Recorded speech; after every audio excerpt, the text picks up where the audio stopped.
Assalamualaikum warahmatullahi wabarakatuh. Perkenalkan, nama saya Andi Rizka dari Fakultas Ekonomi dan Bisnis Islam, Prodi Perbankan Syariah, semester 3. Video ini saya buat untuk memenuhi tugas dari Bapak Muljibir Rahman tentang akuntansi syariah. Baiklah, langsung saja saya akan menjelaskan beberapa materi tentang akuntansi syariah. Yang pertama yaitu praktek akuntansi pada masa Nabi Muhammad SAW dan pada masa kekhalifahan. Praktek akuntansi pada masa Nabi Muhammad SAW. Pencatatan dimulai pada masa Rasulullah SAW, yaitu pada saat diturunkannya surah Al-Baqarah ayat 282 tentang perintah pencatatan transaksi non-tunai. Rasulullah kemudian membentuk Hafazatul Amwal, yaitu pengawas keuangan, untuk membersihkan muamalah maliyah atau keuangan dengan menekankan pada pencatatan keuangan. Pada masa Rasulullah, pencatatan dilakukan untuk mengetahui utang piutang serta perputaran uang seperti pengeluaran dan pemasukan. Praktik akuntansi pada masa Nabi Muhammad SAW pada saat itu mendirikan Baitul Mal pada abad ke-7 yang berfungsi untuk menghimpun dan mengelola seluruh penerimaan negara. Dengan adanya Baitul Mal, mendorong pemerintah untuk membuat laporan keuangan dan melakukan pencatatan pada setiap transaksi. Rasulullah pada saat itu telah menunjuk qadhi, sekretaris, dan pencatat administrasi pemerintahan, walaupun pengelolaan Baitul Mal pada saat itu masih sederhana. Rasulullah melakukan pembagian dan pemisahan tugas bagi setiap petugas Baitul Mal yang dilakukan untuk menjamin terciptanya akuntabilitas.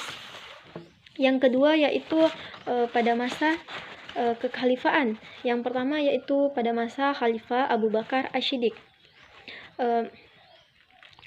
Pengelolaan Baitul Mal pada masa Abu Bakar Asy-Syiddiq, beliau meneruskan sistem pendistribusian harta untuk rakyat seperti yang diterapkan oleh Rasulullah SAW. Pada masa kekhalifahan Abu Bakar Asy-Syiddiq, perhatiannya cukup besar terhadap keakuratan perhitungan zakat. Selain itu, prinsip kesamarataan dan pendistribusian harta Baitul Mal membuat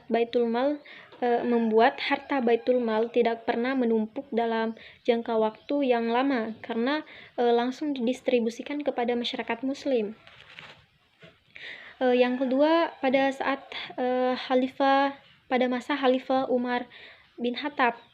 Pada saat pemerintahan Umar bin Khattab telah terjadi perubahan sistem administrasi yang cukup signifikan dengan didirikannya Diwan, yaitu 14 departemen dan 17 kelompok yang berfungsi untuk mengelola pemerintahan serta mengurus pembayaran gaji dan pajak tanah.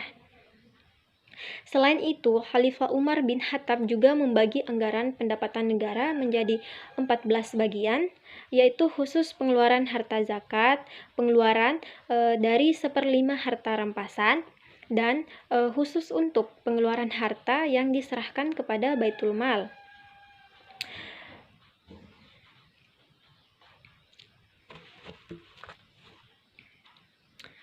Pada masa ini, sistem pembukuan dikenal dengan istilah jaridah. Yang ketiga yaitu pada masa Khalifah Utsman bin Affan. Istilah Kitabat al-Rasul Wasir yang memiliki arti memelihara pencatatan rahasia dimulai pada masa Khalifah Utsman bin Affan.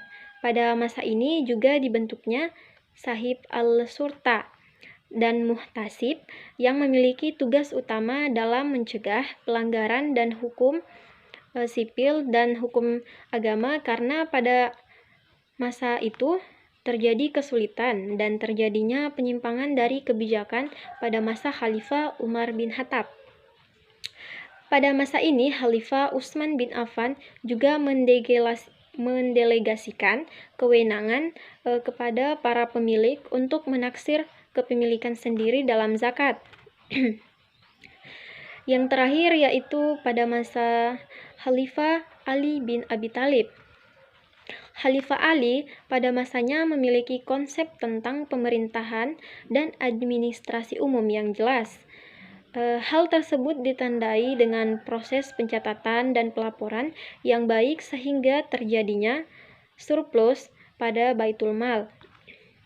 Hasil tersebut kemudian dibagikan secara merata dan proporsional sesuai dengan tuntutan Rasulullah SAW.